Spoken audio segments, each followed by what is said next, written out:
Chapter 2. There is a solution. We of Alcoholics Anonymous know thousands of men and women who were once just as hopeless as Bill. Nearly all have recovered. They have solved the drink problem.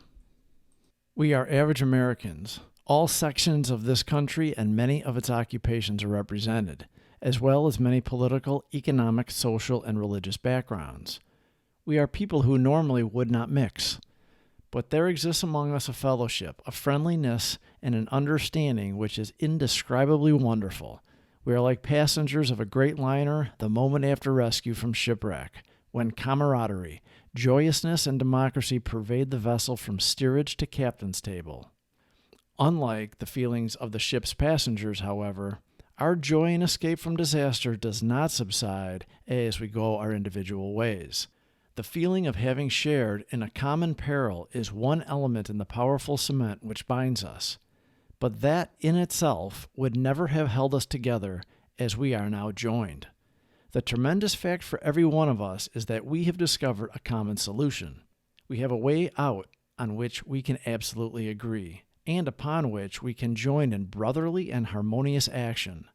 This is the great news this book carries to those who suffer from alcoholism. An illness of this sort, and we have come to believe it is an illness, involves those about us in a way no other human sickness can. If a person has cancer, all are sorry for him and no one is angry or hurt. But not so with the alcoholic illness, for with it goes annihilation of all the things worthwhile in life. It engulfs all whose lives touch the sufferers. It brings misunderstanding, fierce resentment, financial insecurity, disgusted friends and employers, warped lives of blameless children, sad wives and parents. Anyone can increase the list. We hope this volume will inform and comfort those who are, or who may be affected. There are many. Highly competent psychiatrists who have dealt with us have found it sometimes impossible to persuade an alcoholic to discuss his situation without reserve. Strangely enough, wives, parents, and intimate friends usually find us even more unapproachable than do the psychiatrist and the doctor. But the ex-problem drinker who has found the solution, who is properly armed with facts about himself, can generally win the entire confidence of another alcoholic in a few hours. Until such an understanding is reached, little or nothing can be accomplished. That the man who is making the approach has had the same difficulty, that he obviously knows what he is talking about, that his whole deportment shouts at the new prospect that he is a man with a real answer, that he has no attitude of holier than thou, nothing whatever except a sincere desire to be helpful, that there are no fees to pay, no axes to grind, no people to please, no lectures to be endured. These are the conditions we have found most effective. After such an approach, many take up their beds and walk again. None of us makes a sole vocation of this work, nor do we think its effectiveness would be increased if we did. We find the elimination of our drinking is but a beginning. A much more important demonstration of our principles lies before us in our respective homes, occupations, and affairs. All of us spend much of our spare time in the sort of effort which we are going to describe. A few are fortunate enough to be so situated that they can give nearly all their time to the work. If we keep on the way we are going, there is little doubt that much good will result. But the surface of the problem would hardly be scratched. Those of us who live in large cities are overcome by the reflection that close by, hundreds are dropping into oblivion every day. Many could recover if they had the opportunity we have enjoyed. How then shall we present that which has been so freely given us? We have concluded to publish an anonymous volume setting forth the problem as we see it. We shall bring to the task our combined experience and knowledge. This should suggest a useful program for anyone concerned with a drinking problem. Of necessity, there will have to be discussion of matters medical, psychiatric, social, and religious. We are aware that these matters are, from their very nature, controversial. Nothing would please us so much as to write a book which would contain no basis for contention or argument. We shall do our utmost to achieve that ideal. Most of us sense that real tolerance of other people's shortcomings and viewpoints and a respect for their opinions are attitudes which make us more useful to others. Our very lives as ex-problem drinkers depend upon our constant thought of others and how we may help meet their needs. You may have already asked yourself why it is that all of us became so very ill from drinking. Doubtless you are curious to discover how and why, in the face of expert opinion to the contrary, we have recovered from a hopeless condition of mind and body. If you are an alcoholic who wants to get over it, you may already be asking, what do I have to do?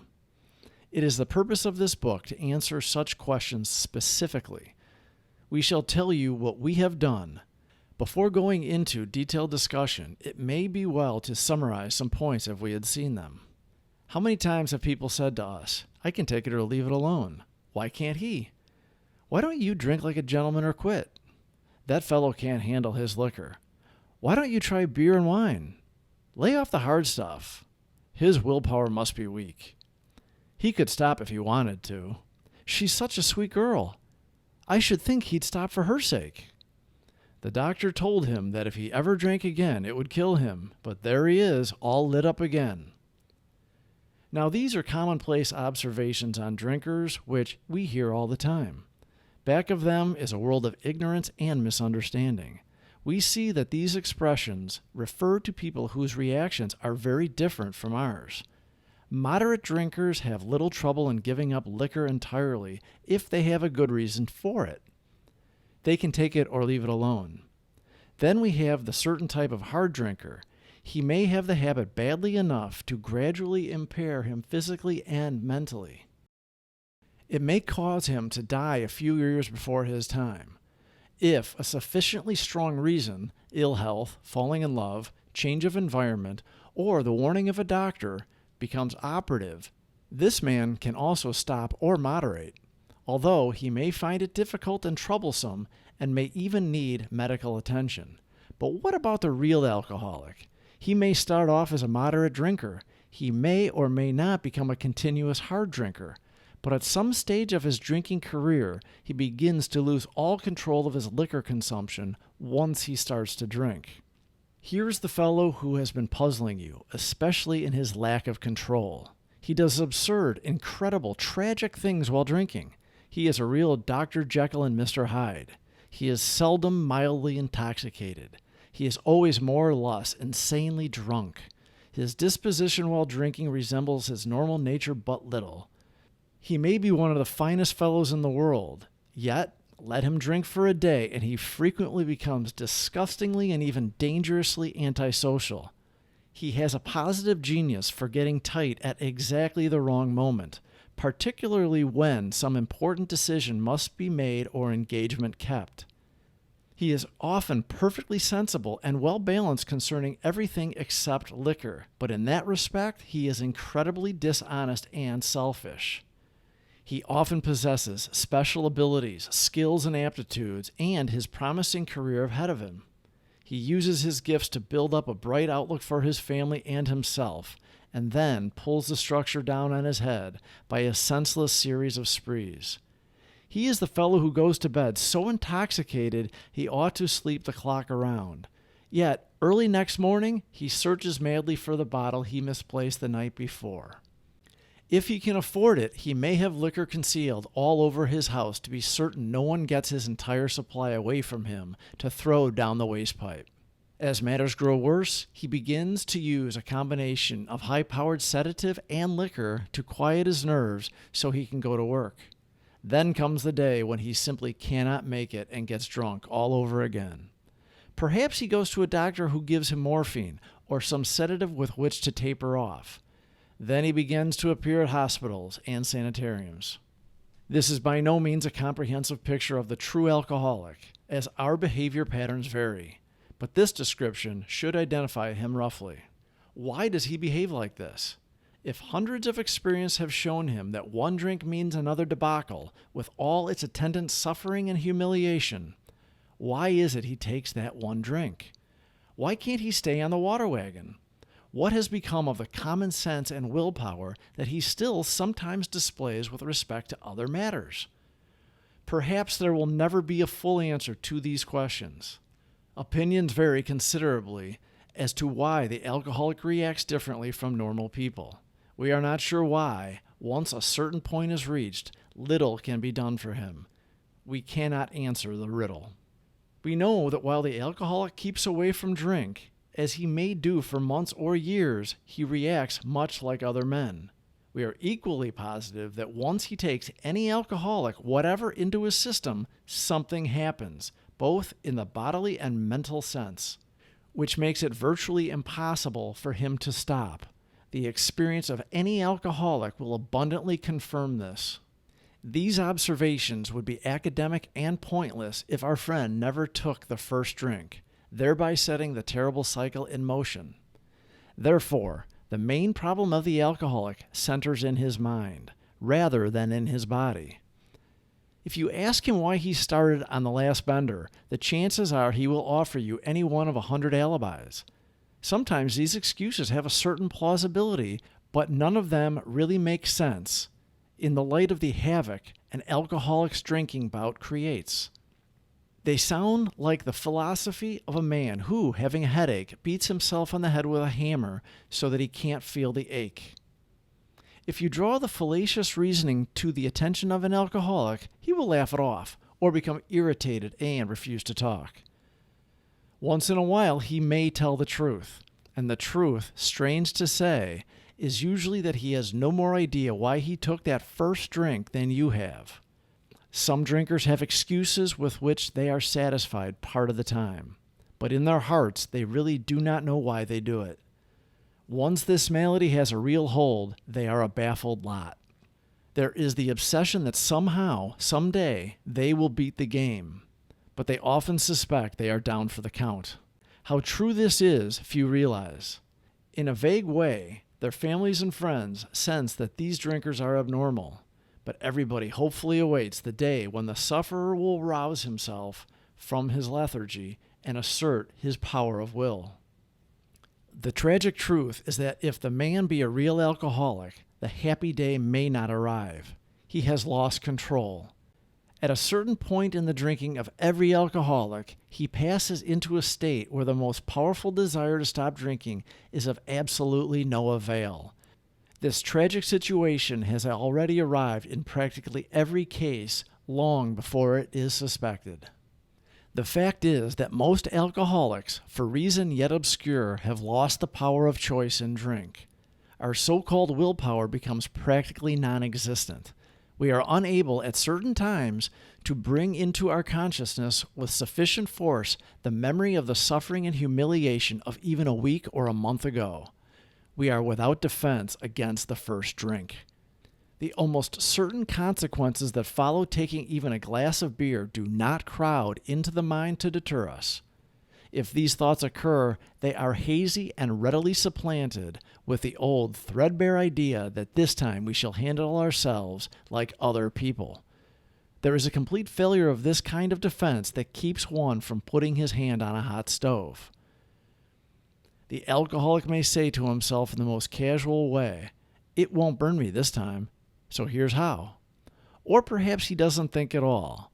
How often have some of us begun to drink in this nonchalant way, and after the third or fourth, pounded on the bar and said to ourselves, "For God's sakes, how did I ever get started again?" Only to have that thought supplanted by, "Well, I'll stop with the sixth drink," or "What's the use anyhow?" When this sort of thinking is fully established in an individual with alcoholic tendencies, he has probably placed himself beyond human aid, and, unless locked up, may die or go permanently insane. These stark and ugly facts have been confirmed by legions of alcoholics throughout history.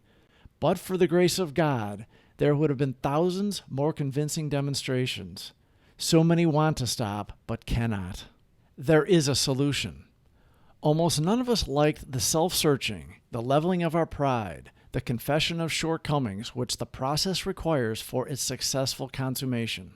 But we saw that it really worked in others, and we had come to believe in the hopelessness and futility of life as we had been living it.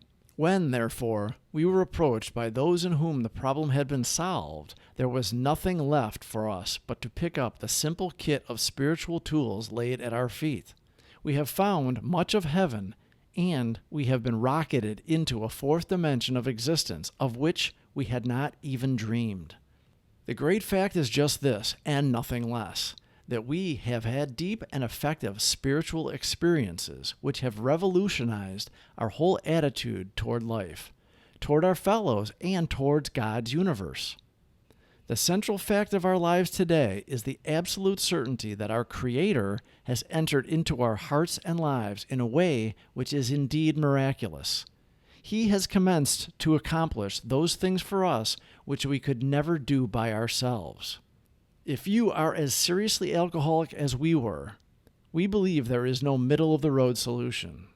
We were in a position where life was becoming impossible, and if we had passed into the region from which there is no return through human aid, we had but two alternatives. One was to go to the bitter end, blotting out the consciousness of our intolerable situation as best we could, and the other, to accept spiritual help. This we did because we honestly wanted to, and were willing to make the effort. A certain American businessman had ability, good sense, and high character. For years he had floundered from one sanitarium to another. He had consulted the best-known American psychiatrists. Then he had gone to Europe, placing himself in the care of a celebrated physician, the psychiatrist Dr. Jung, who prescribed for him. Though experience had made him skeptical, he finished his treatment with unusual confidence. His physical and mental condition were unusually good. Above all, he believed he had acquired such a profound knowledge of the inner workings of his mind and its hidden springs that relapse was unthinkable. Nevertheless, he was drunk in a short time. More baffling still, he could give himself no satisfactory explanation for his fall. So he returned to this doctor, whom he admired, and asked him point blank why he could not recover. He wished above all things to regain self-control. He seemed quite rational and well-balanced with respect to other problems. Yet he had no control whatever over alcohol. Why was this? He begged the doctor to tell him the whole truth, and he got it. In the doctor's judgment, he was utterly hopeless. He could never again regain his position in society, and he would have to place himself under lock and key or hire a bodyguard if he expected to live long. That was a great physician's opinion. But this man still lives and is a free man. He does not need a bodyguard, nor is he confined. He can go anywhere on this earth where other free men may go, without disaster, provided he remains willing to maintain a certain simple attitude. Let us tell you the rest of the conversation our friend had with his doctor. The doctor said, "You have the mind of a chronic alcoholic. I have never seen one single case recover where the state of mind existed to the extent that it does in you." Our friend felt as though the gates of hell had closed on him with a clang. He said to the doctor, "Is there no exception?" "Yes," replied the doctor, "there is. Exceptions to cases such as yours have been occurring since early times. Here and there, once in a while, alcoholics have had what are called vital spiritual experiences. To me, these occurrences are a phenomena. They appear to be in the nature of huge emotional displacements and rearrangements. Ideas, emotions, and attitudes, which were once the guiding forces of the lives of these men, are suddenly cast to one side, and a completely new set of conceptions and motives begin to dominate them. In fact, I've been trying to produce some such emotional rearrangements within you.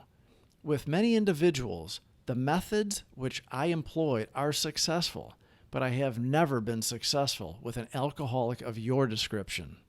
Upon hearing this, our friend was somewhat relieved, for he reflected that, after all, he was a good church member. This hope, however, was destroyed by the doctors telling him that while his religious convictions were very good, in his case they did not spell the necessary vital spiritual experience.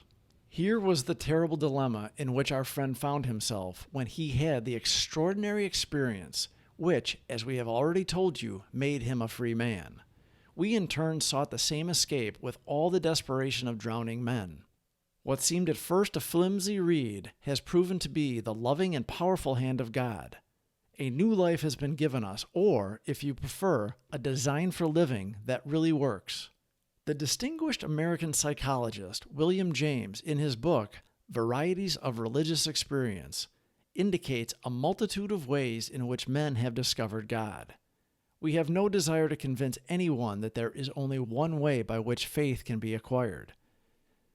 If what we have learned and felt and seen means anything at all, it means that all of us, whatever our race, creed, or color, are the children of a living Creator with whom we may form a relationship upon simple and understandable terms as soon as we are willing and honest enough to try.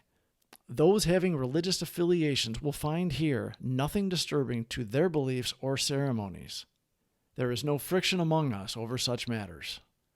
We think it no concern of ours what religious bodies our members identify themselves with as individuals.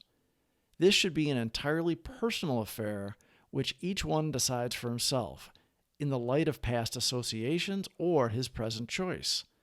Not all of us join religious bodies, but most of us favor such memberships. In the following chapter, there appears an explanation of alcoholism, as we understand it, then a chapter addresses to the agnostic. Many who once were in this class are now among our members. Surprisingly enough, we find such convictions no great obstacle to a spiritual experience. Further on, clear-cut directions are given showing how we recovered. These are followed by 42 personal experiences. Each individual in the personal stories described in his own language and from his own point of view the way he established his relationship with God. These give a fair cross-section of our membership and a clear-cut idea of what has actually happened in their lives. We hope no one will consider these self-reeling accounts in bad taste.